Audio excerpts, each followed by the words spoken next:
Previously, Xian struggles and calls for help, and Han Te arrives just in time. Together, they push back the clone. Han Te then moves to deal with the protagonist, but Man Jin steps in and saves him.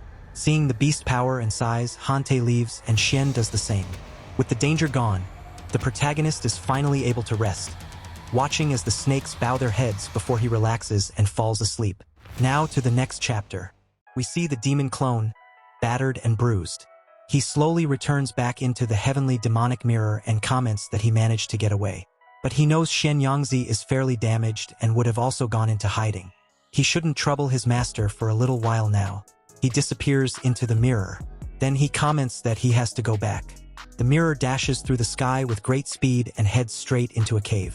Here we find the protagonist. The mirror lands in front of him. He slowly opens his eyes to see what it is. He recognizes it's the demonic mirror. He gets up and observes it, but wonders how the demonic mirror returned back to him on its own.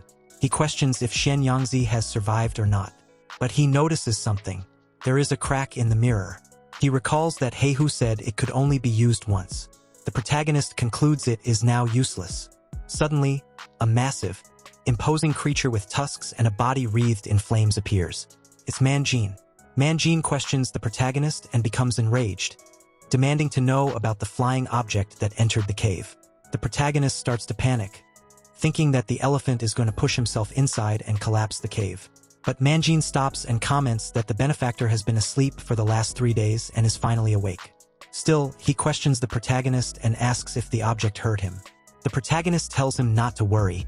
It's his magical tool that has returned back to him. He thanks Man Jin for protecting him this time. Hearing this, Man Jin becomes happy.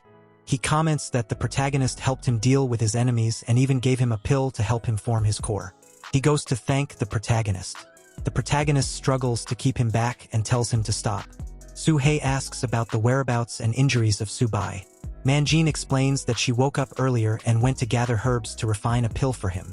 At that moment, a small, white, fluffy creature with lavender horns, Su-bai, returns. She is visibly emotional, with tears in her eyes and blushing cheeks as she calls out to Su-hei. Su-bai expresses her joy that Su-hei is awake and that they all survived. She presents a newly developed rejuvenation pill, claiming its effects are even stronger than before. She insists that because Su-hei is still weak, he must eat a few more immediately. Su-hei resists, but Su-bai aggressively tries to feed him, causing him to struggle. Man Jin watches from the side, commenting that Miss Su-bai's medicine is truly fierce and that he himself needed months to digest it. Su-hei is overwhelmed by the medicinal potency, his eyes glowing intensely. He explains that while the pills helped him during the battle, the current batch is too strong for his damaged body and meridians. He suggests going into seclusion to recover. He tells Su-bai that he will decide when to take the pills once he recovers. Su-bai agrees and leaves the pills with him. Man Jin and Su-bai stand at the cave entrance, promising to guard the place so the benefactor can rest assured. They mention that the mountain valley is rich with spiritual energy and it should help him with his cultivation. Time passes. It's now May. We see a wide, misty mountain valley rich in spiritual energy. Birds fly through the sky above dense forests. The protagonist has finished his seclusion recovery and goes to leave. He notices that there is a bunch of snakes bowing their heads down to him. He calls out to everyone, reminding them that they don't need to do such things. As he leaves, he looks around and notices that there are around 10,000 serpents kneeling in worship.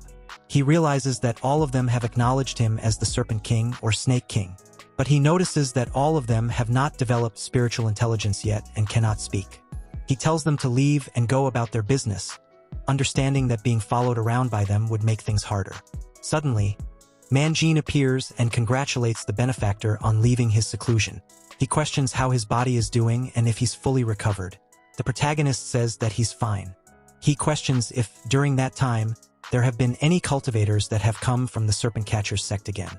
Man Jin comments that there haven't been any cultivators. He states that most of them all passed away in their battle, so not much news would have spread. Then Man Jin explains that the Qin army has already breached Chuyang City. That might explain why it's quiet. The sects will all be busy dealing with the aftermath. The protagonist thinks about that city falling during his time in seclusion. Then he gives Man Jin a job. He wants him to look around the area and to guard this place for him. Man Jin is more than happy to follow. Time has passed. The protagonist is in the Serpent Village. The place is destroyed. As the protagonist looks around, he wonders how Ding is doing. He remembers there being cultivators here. He remembers the fight and that he gained some insight there. As he picks up some rocks, he thinks that out of respect, he will at least make a headstone for them. He looks proudly at his creation. His mind wanders, thinking about Master Chu. He realizes that if it weren't for him, he wouldn't have been able to obtain enlightenment either. He goes to the statue and thinks that even though Master Chu has passed away, his unyielding spirit will be praised by later generations. He will be remembered through the ages. He knows that through the rise and fall of dynasties, the righteous Qi will last forever. Then he thinks about another person, Xiao Chou. Since that city has fallen, he has probably passed away too. He was also a disciple of the Banshan sect. As the protagonist looks over the city, he thinks of the person and where he is. This is where he wants his headstone to be placed, on top of this mountain. Memories flood back of his time with them, the fun times and odd times that he had. With those memories, he gets to work writing on the headstone. He thinks that he knows the best thing to write on his headstone, his life story. He starts frantically scratching at the headstone with his tail. He looks up to see his work. Not gonna lie, it looks a little sad. It reads on the headstone, "I just got beaten up by young master who. I wanted to resist, but I didn't because the person he liked. She liked honest people. But she didn't like him. But she did finally speak to him, and he thinks that she must have him in her heart." The protagonist thinks he's a genius for what he has written and that Xiao Chou would be proud. We are taken to a different scene where a person is greeting the commander. He kneels with respect and comments that this man is a rebel who took down a number of Foundation establishment cultivators. We see a man, battered and bruised. His name is Xiao Chou. Just then, another man speaks up. This is a grand elder called Shilongzi.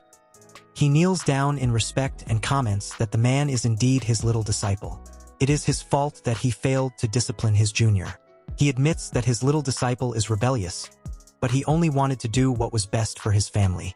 But the commander only raises a hand, commenting that he did not summon him here for his crimes. There was something else that he wanted to discuss with him. We now see who this person is, the commander. He is the Heavenly Puppet Sect Grand Elder, Thousand Puppet King, called Qin Xuanji. The commander wants him to hand over the boy to him and questions what he thinks. The elder is fearing for his life. He does not want to hand the boy over, but he promises that he'll do what the commander wants. The commander comments that he won't take advantage of him and knows that he will give him some sort of compensation, considering that he is taking one of his disciples. He throws him a bag, saying that this is compensation for it. The elder thanks the commander. Then the commander gives an order. He tells Shilongzi to take Xiao Chou back to recover and back to the Xiao family. He also tells him to look for survivors from his family. He also passes on the order that no one is allowed to harm this family from now on. Shilongzi thanks the commander and says he will definitely follow through on what he wants. He will go at once. Back to the protagonist. He is at the entrance of the 10,000 Serpent Valley and can feel a massive energy. He wants to know what's going on as he can feel the pressure. He questions why there are two core formation auras inside the valley. He knows one belongs to Manjin, but he's not familiar with the other person. He deduces this person is an invader. We can now see that the other aura is a massive ferocious beast with purple aura. His name is Raymond. We can see that Manjin has already commented that the benefactor isn't here. If Raymond is here to cause trouble, he would have to go through him first. But Raymond tells him to settle down. There's no need for him to talk anymore. He would just wait for the protagonist. Thanks for watching. If you enjoyed it, please subscribe and like. It really helps me out.